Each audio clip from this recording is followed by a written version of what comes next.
بسم الله الرحمن الرحيم. اليوم جبت لكم حلا كتير طيب اسمه حلا بنت الصحن من اليمن الشقيق. كتير طيب وأنا بعمله كتير. راح أستعمل 2 معلقة كبيرة سكر بودرة، بحطها في بولة، وراح أنخل هلا 5 أكواب طحين. نستخدم نفس الكاسة، وبعدين راح أضع عليهم ملعقة كبيرة ممسوحة خميرة،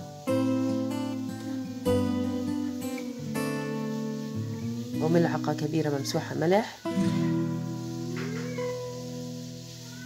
وراح أضع عليها 5 ملاعق كبيرة زيت قليل،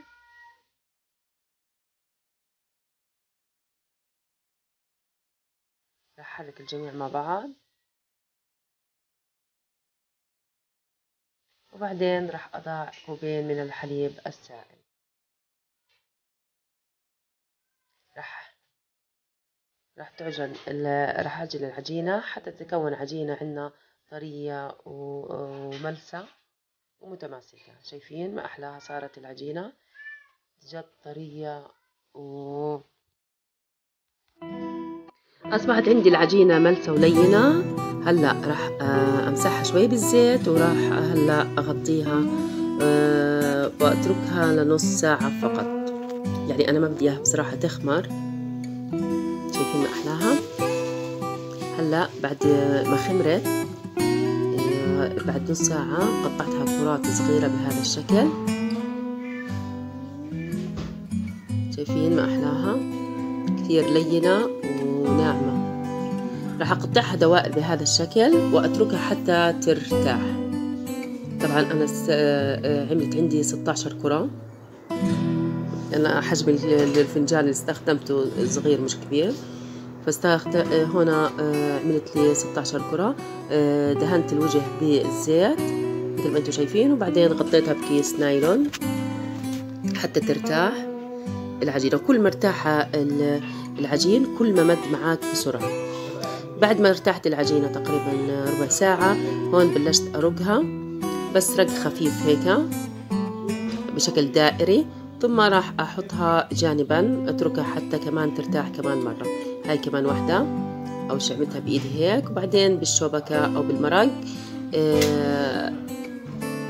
رقيتها على شكل دائري وتركتهن يرتاحن وغطيت عليهن حتى لا ينشفن. وهلا بلشت أنا بالصينية ووضعت فيها كمية من الزبدة دهنتها بالسمنة أو بالزبدة، وبعدين حطيت واحدة وبلشت أمد فيها، حطيتها بالنص وبلشت أمد في العجين للأطراف. طبعا كل ما ارتاحت كل ما مدت معاكو أسرع، كل ما ارتاحت العجينة بتمد معاكو أسرع وبتصير معكو سلسة وسهلة.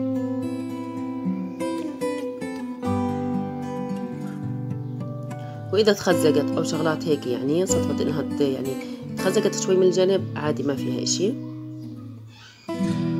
شايفين هاي تمدت عندي.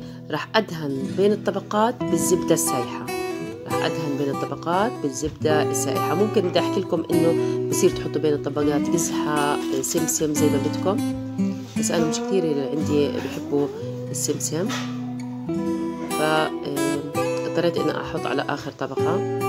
هنا وضعت عليها طبقة من الزبدة وبلشت أعمل الطبقات الأخرى. راح أسوي 8 طبقات فوق بعض.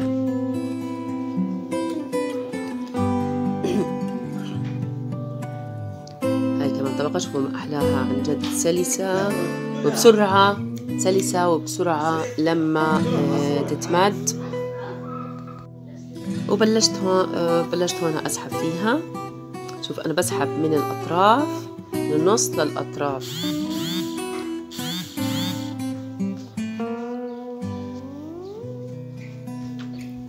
وممكن هون تحشوها وممكن ما تحشوها نهائيا، يعني هي أصلا ما بتنحشى، بس مرات الواحد بيحشيها عشان يغير،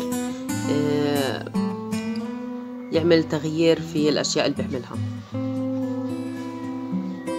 هون دهنت بالزبدة كمان مرة، وبلشت عملت كمان طبقة، بس الطبقة اللي عملت هنا جبت طبعا بعد الطبقة الثامنة فردت عليها هنا قشطة بوك، حطيتها بصحن وخلطتها مع بعض وبلشت أضع على النص. طبعا بديش أصل الأطراف حتى ما تنحرق، هي تقريبا بالنص 3/4 يعني تقريبا بهذا الشكل. هلا ممكن خليها قشطة عادية هيك، ممكن أضع عليها كمان الجبنة، أي جبنة عندكم.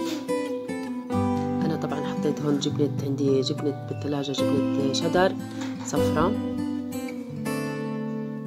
هون صرت أرش عليها بالجبنة الشدر، والله بتعطيها مذاق كتير طيب ولذيذ.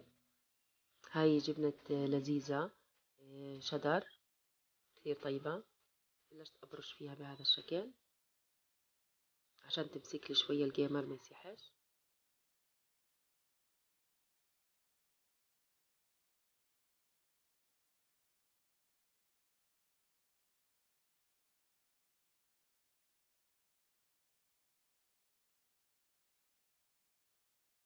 هي الحلا بنت الصحن هي أصلا طبقات، عبارة عن طبقات هشة.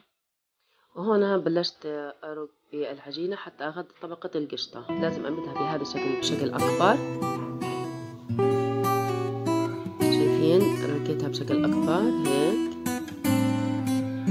وهلأ راح أضعها على الصينية وراح أمدها، شايفين شوي شوي. هون تكونوا حذرين شوية حتى الجبنة ما يعني تتحرك معاكم أو القشطة بهذا الشكل.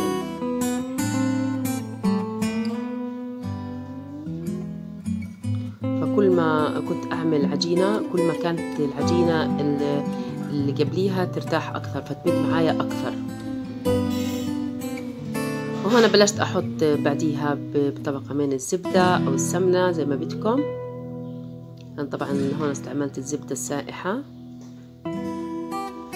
رشيتها بهذا الشكل، مسحتها، وراح أضع كمان عليها كمان 8 طبقات بهذا الشكل. هون حكيت خليني أرش عليها شوية سمسم خفيف. أنا ممكن أحكي لكم ممكن تضع عليها كمان القزحة.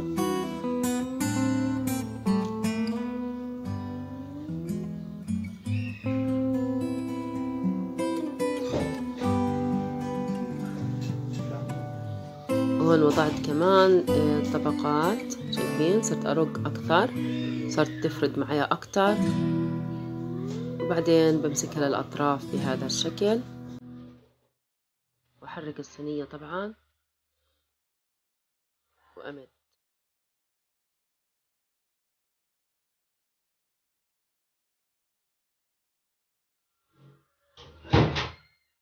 بدها طولة بال شوية بس بسرعة بتتحرك معكم سهلة كتير.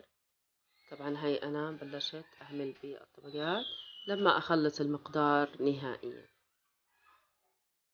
يعني ممكن تعملوها بهذا على شكل أكبر وتمدوها.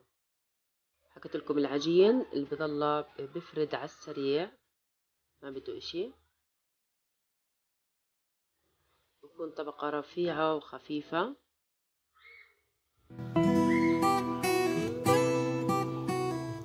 وآخر طبقة مش راح أرش عليها يعني زبدة، أنا بس أسوي آخر طبقة إن شاء الله. راح أستخدم إشي تاني، راح أستخدم البيضة، صفار البيضة أدهنها فيها. بس هون خليني أعمل الطبقات كلياتها مثل ما أنتم شايفين. لما أعمل الطبقات حكيت لكم بين كل طبقة وطبقة راح نستخدم الزبدة السائحة ونحط طبقة فوق طبقة، ونعمل 8 طبقات كمان، تحت 8 طبقات وفوق 8 طبقات وبينهم الحشوة. هنا آخر طبقة راح استخدم صفار بيضة مضاف لها ملعقة صغيرة من الخل بهذا الشكل. أحرك كلياته مع بعضه، وبعدين راح أدهن وجه العجين بالبيض، شايفين دهنتها بوجه البيض. راح تعطيها حمار، وراح أرش هون السمسم، وراح أرش كمان القزحة، شايفين بهذا الشكل. طبعا هون راح أتركها حتى ترتاح واتركها تقريبا نص ساعة حتى ترتاح. بعد ما تركتها هون تقريبا هيها شايفينها، غطيتها بهذا الشكل وتركتها نص ساعة حتى ترتاح. في هذه الأثناء رحت ولعت الفرن، وهلأ شوفوا كيف صارت بعد ما ارتاحت. هون وضعتها بالفرن، طبعا هي تقريبا قعدت ربع ساعة بالفرن. وأنا حمينا الفرن ووضعتها بالفرن، أصبحت بهذا الشكل. طبعا أنا صراحة حطيتها شايفينها انتو بعد خروجها من الفرن، بعدين أنا قلبتها الطبقة الفوق بتكون كثير هشة ومقرمشة، اتكسرت مني لما وضعتها بالصحن بأكبر من الهاي بسرعة طبعا بسرعة بتطلع. بعد هون صرت أرشها بالعسل، رشيتها بالعسل.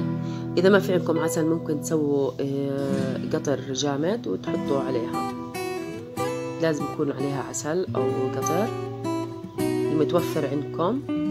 طبعا هون أنا قطعتها، صرت أقطع فيها بهذا الشكل، قطعت حتى أورجيكم إياها. بصراحة جدا شهية وطيبة، يعني الأولاد كتير حبوها وهشة. وكانت عبارة عن طبقات كل واحدة يعني بتنفرد عن الثانية، وطبقة القشطة كثير طيبة فيها. أنا بصراحة أول مرة بحشيها بالقشطة. شوفوا طبقات القشطة وطبقة الطبقات مبينة كلياتها. وبتمنى إن الطريقة تعجبكم، وصحتين وعافية.